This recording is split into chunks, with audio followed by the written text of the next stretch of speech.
not graduate? Yeah, I can. I did. Rory does. Mended light.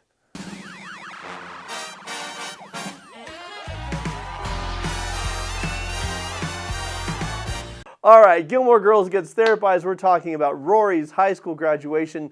This is one of the most beautiful character moments in the show. There are a lot of times that I watch clips where I'm breaking down how and why things are unhealthy and what I would recommend the characters do instead. This is actually a bit of the opposite.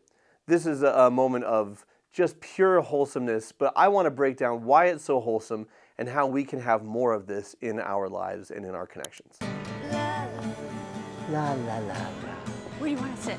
So there's no special designated area for family and friends at the Valedictorian? Like a skybox or a velvet rope on one of the roofs. Sometimes it blows my mind that Melissa McCarthy's in the show because she's, had such a career after this. They're doing that thing guys do around fancy buildings. Talk about their construction. The insurance costs. Hey, guys! Get over here! I don't do that, but... Let's see, how many seats do we need? You, me, Luke, Jackson. 4, plus picklepuss and sauerkraut. Your parents make 6. These stones... Picklepuss and sauerkraut? Is that what she calls her parents? No electricity. Just pulleys and fulcrums. Hey, Babila, take a seat. Okay, we have to vow not to make fun of any of the kids because inevitably their family will be sitting right behind us just like at that play. Right. Oh, the big-eared Romeo fiasco of '98. Gotcha. Who's paging you? Maybe there's a special surprise party for the valedictorian's mom backstage before the ceremony. I bet there is. I'll be right back. Wow, look at the gargoyles. Huh? Wow, yeah. Oh, now those have to be imported. No, she just winds them up. This must be. Those have to be imported. It's a distinct pleasure for me to introduce to you our valedictorian. This young lady was a second-year transfer from a modest school where she distinguished herself immeasurably. She is humble, hardworking, competitive when need be, and unparalleled in her academic achievements. Ladies and gentlemen, Rory Gilmore.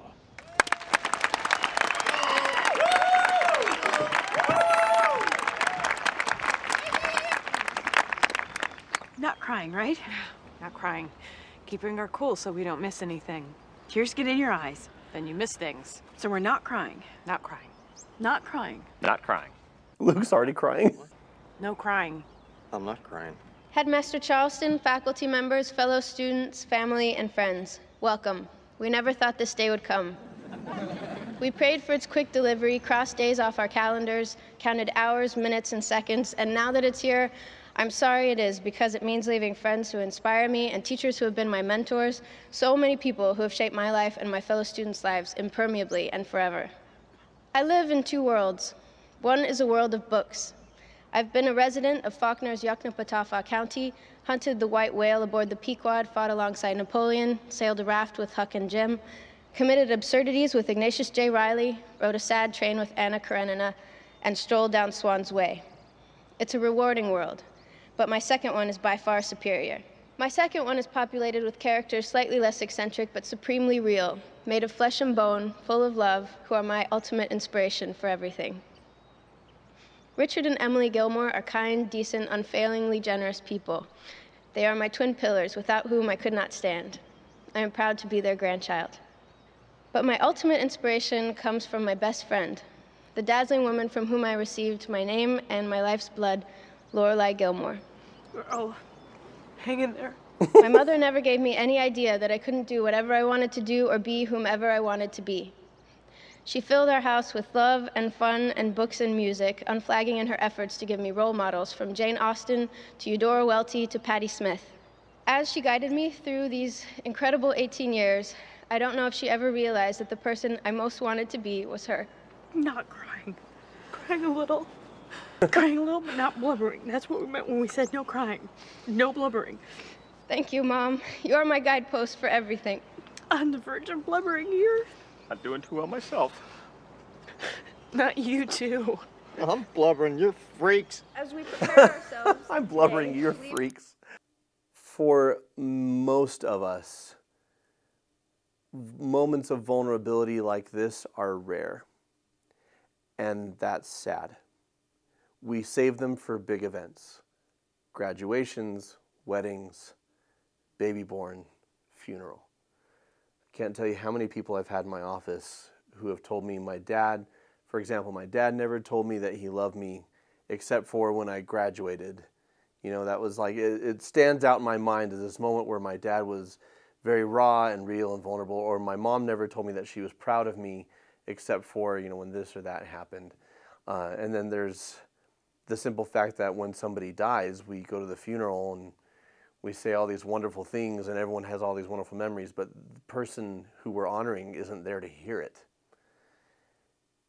I watch this scene, and while I don't think we need to have blubbering moments on the regular, there's something profound about leaning into vulnerability, tenderness, openness, and, how do I put this, raw authenticity. I am fortunate. I had parents who didn't wait for the big moments. I mean, they were definitely there in the big moments, saying what needed to be said. But my mom regularly would, she was in the front seat and I was in the back. She'd reach back and take my hand and hold my hand. And other times I'd be on the phone with her and she would just say, "You bring me a lot of joy." And these are just during regular interactions. These aren't during the big pivot moments of graduation or wedding or what have you. These are just, it's lived experience.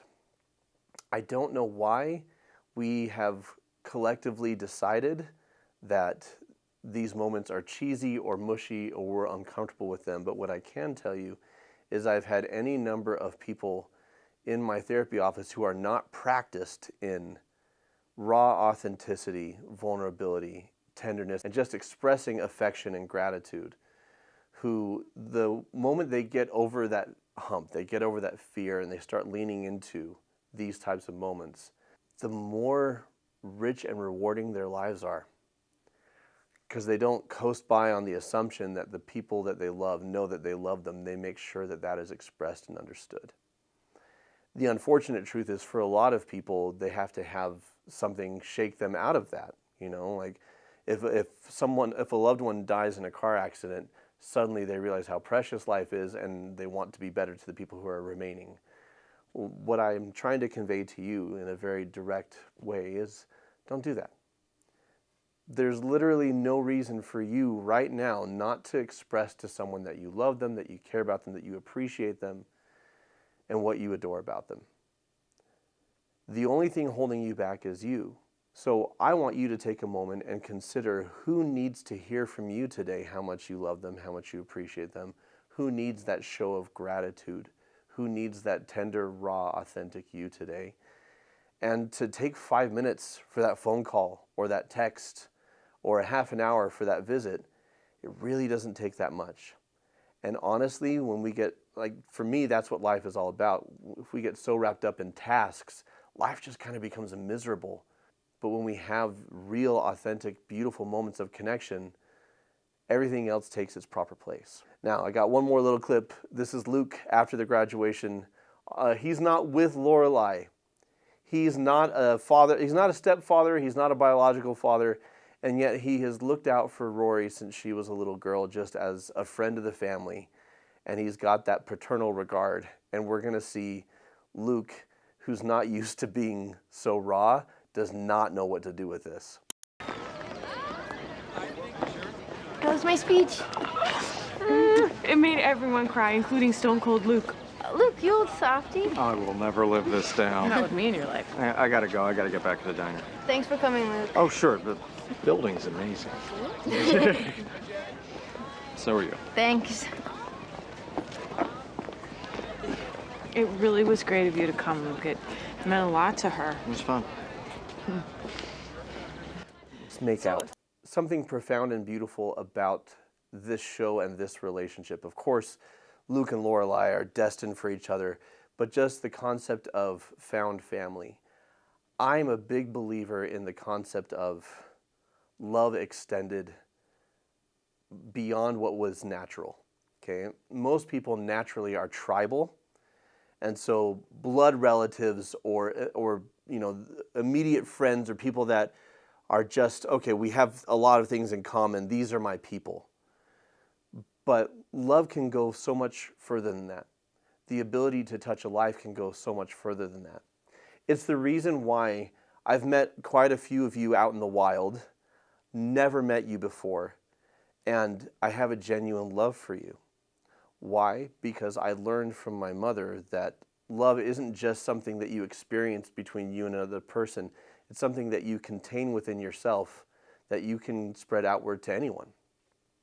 In this case, Luke is just a friend of the family, and yet the love he has for Rory is a father's love for a daughter. Why? Because he took the time to invest. We don't need to be limited by blood. We don't need to be limited to what others say, these are the people you should care about. Your found family, the people that you value, the people that you give your heart to, it's beautiful whether they're blood or not. And that's one of the many, this is such a relationship-focused show, but it's one of my favorite things about it is all these people, how much they mean to each other and how much they come to treasure each other just because. And that's one of the great lessons of Gilmore Girls for me. So I've talked a lot about the what, being real, being vulnerable, being authentic, but let's talk about the how. And I actually want to hear from you. How do you get there? I talk about overcoming that obstacle, getting over the hump of feeling awkward or not knowing what to say or not knowing how to open up. What's helped you to get to the other side of that and really connect? Because I'm not the only one who reads the comments. You all do too, and I want us all to learn from each other, and I'd love to learn from you. So what helps you to be raw, authentic, and vulnerable? Let me know in the comments below. I've got an entire Gilmore Girls Gets Therapized playlist for you to enjoy. That's going to show up on screen here as well as link in the description. Now, I'm being very raw and authentic here right now, so if you want to show your love and appreciation for me, have you subscribed to Mended Light yet? Make sure you do. And if you haven't clicked the bell, you're leaving videos on the floor. You're not seeing everything we're creating for you, so click that bell to never miss one of our videos. Until next time, folks, keep shining. We need your light.